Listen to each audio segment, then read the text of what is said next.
Iraq invaded Kuwait on August 2, 1990, in pursuit of their oil fields. Kuwait's defenses were overwhelmed, and those still alive fled to Saudi Arabia.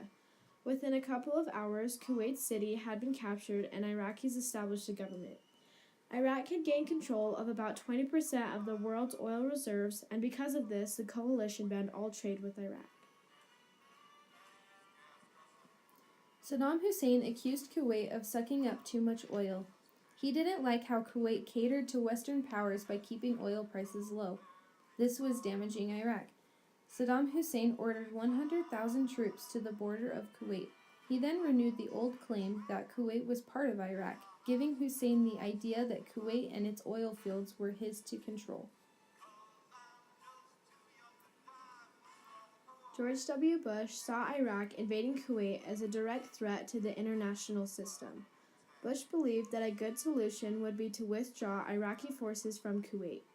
Bush then started to create a coalition against Iraq. This action brought everyone together to stop the invasion. Norman Schwarzkopf, also known as Stormin' Norman, was called to respond to the invasion of Kuwait by the forces of Iraq under Saddam Hussein. He was initially tasked with defending Saudi Arabia from Iraq. Schwarzkopf's command eventually grew to an international force of 750,000 troops. Stormin' Norman planned and led Operation Desert Storm, which destroyed Iraqi army and liberated Kuwait in early 1991. Schwarzkopf became a national hero and was awarded with many military honors. People termed this as one of the most successful campaigns in U.S. military history. Operation Desert Shield began when the United States entered Saudi Arabia to protect Kuwait and their oil from Iraq.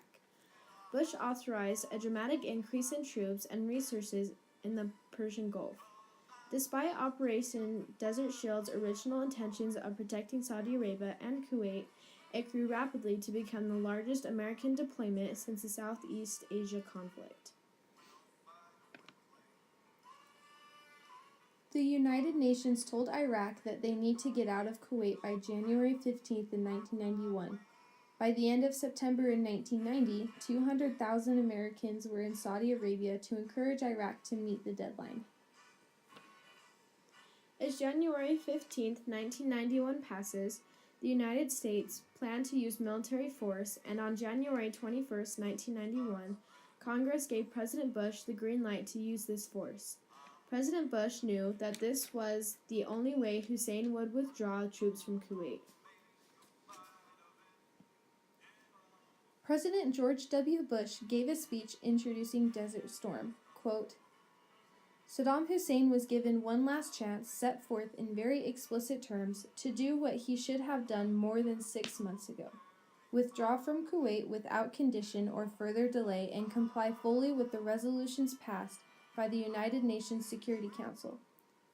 Regrettably, the new deadline passed without the agreement that the government of Iraq to meet the demands of the United Nations Security Council Resolution 660.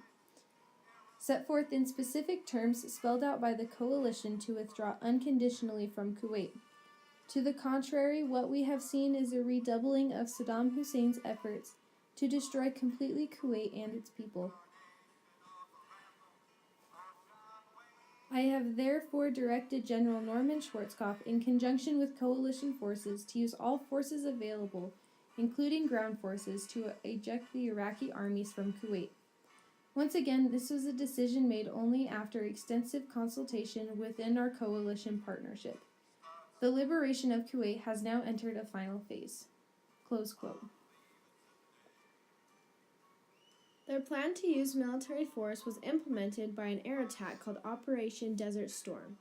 Dozens of cruise missiles and thousands of laser-guided bombs fell in Iraq, destroying air defenses, bridges, artillery, and other military targets.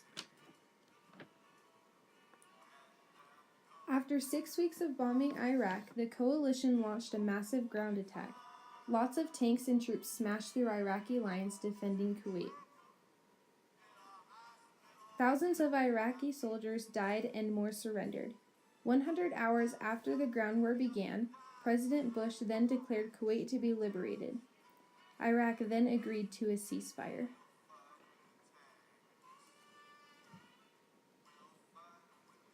The invasion had a huge effect on Kuwait.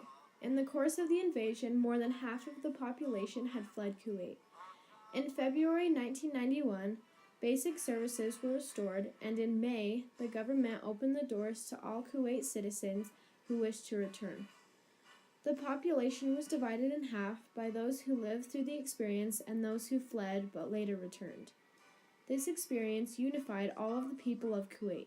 Even after the war, there were over 600 people that remained prisoners in Iraq. This gave people uncertainty of the future.